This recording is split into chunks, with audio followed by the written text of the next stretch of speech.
next inductee is Charles Dutch Baumann. It has been over 80 years since the racing world wore the loss of Charles Dutch Baumann. Since so many summers have now passed since that fateful day at the Fairgrounds track in Kankakee, Illinois, it would be logical to think that by now his brief span of 33 years would have faded from memory.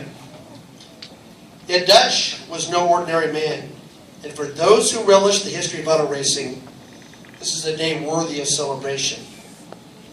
His career, like many of his peers in this age, was brief, just 8 years in length.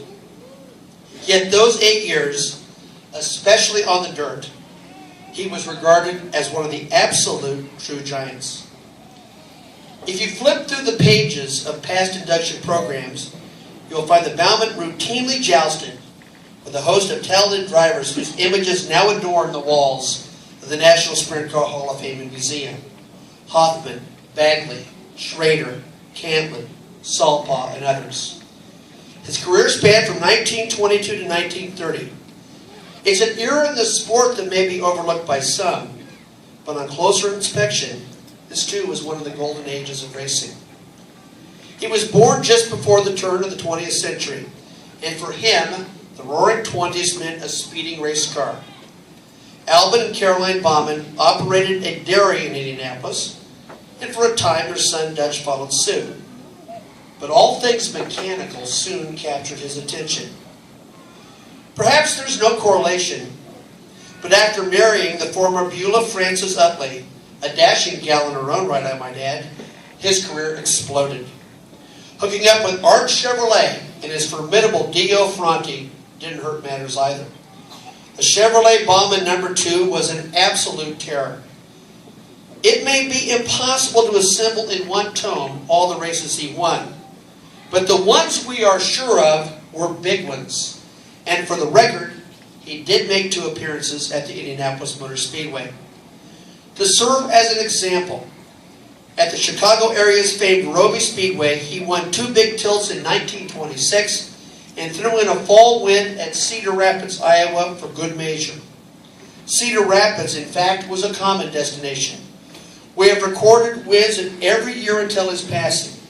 Indeed, Hall of Famer John Gerber proclaimed that Baumann was victorious in every single race he attended at this track. Another of his favorites was legendary Jungle Park Speedway. We can record victories in 1928 and 1929, and also 2 track records. The last, set on June 9, 1929, saw him averaging 75 miles per hour. Perhaps if you attend a facility like Knoxville Raceway, that doesn't impress you.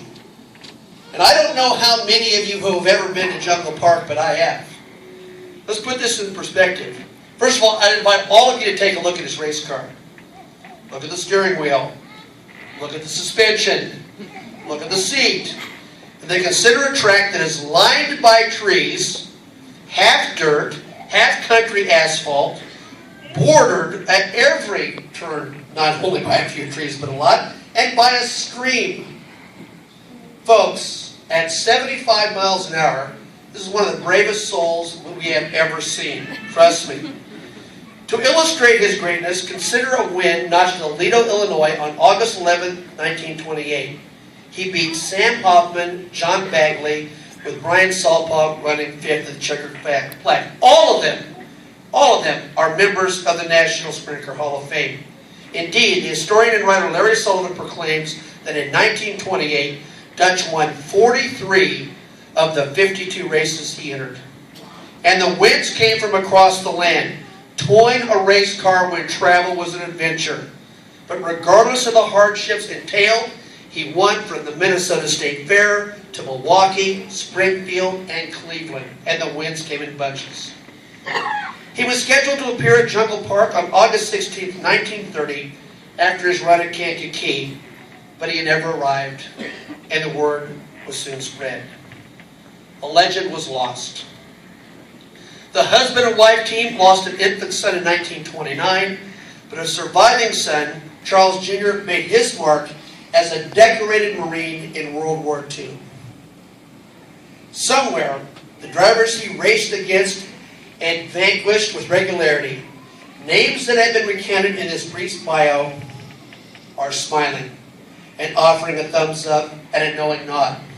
They knew, as did those of his generation. Charles Dutch Baumann was one of the greatest of all time.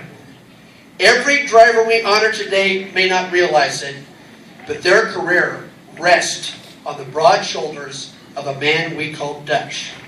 And here to accept the award, our granddaughter Kim McAdams and his son, Charles Baumann.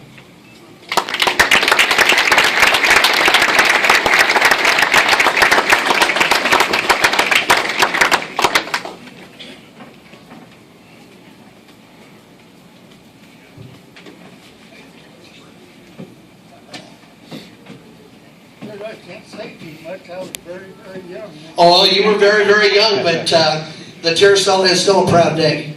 It was a wonderful day in remembrance of my father. I appreciate all it's done and all the board has done. And it'll be something that's very touching and I can't never forget. I want you to turn around. Before we honor his father, how about honoring a decorated Marine in World War II? As is my father, so put it there. Kim, a big moment for the family. I don't know how much this legacy has remained, but if you talk to any historian of that time, his name is mentioned quickly as one of the greats. Yes, it is, and Spencer Riggs was the first one to bring it to my attention of how great he was, and he's played a big part in keeping it alive, and I thank you, Spencer, and the Hall of Fame. Yeah, so, life goes on, and obviously you're a very young man, and in fact, I think I've seen a picture of you by the race car as a very young man, and time goes, but suddenly a day comes, and all this comes back full circle, where there's a memory of something that just may be very dim at this point. I thank all the racing fraternity as a family. And I think this is not only an honor to my father, but also to the racing community that have lost members of the family. That's very, very well put. So what was it like when the phone call came? Oh, he was so happy, and we started planning from that day, so it's been a really good thing, and wait for this weekend. We're really glad that you came. Has it been worth it? Oh yeah, definitely. Congratulations. No rain tonight, I hope. There you go. Now that's a racer. Say that again. No rain tonight. There you go. Congratulations, folks. And I'll get your picture.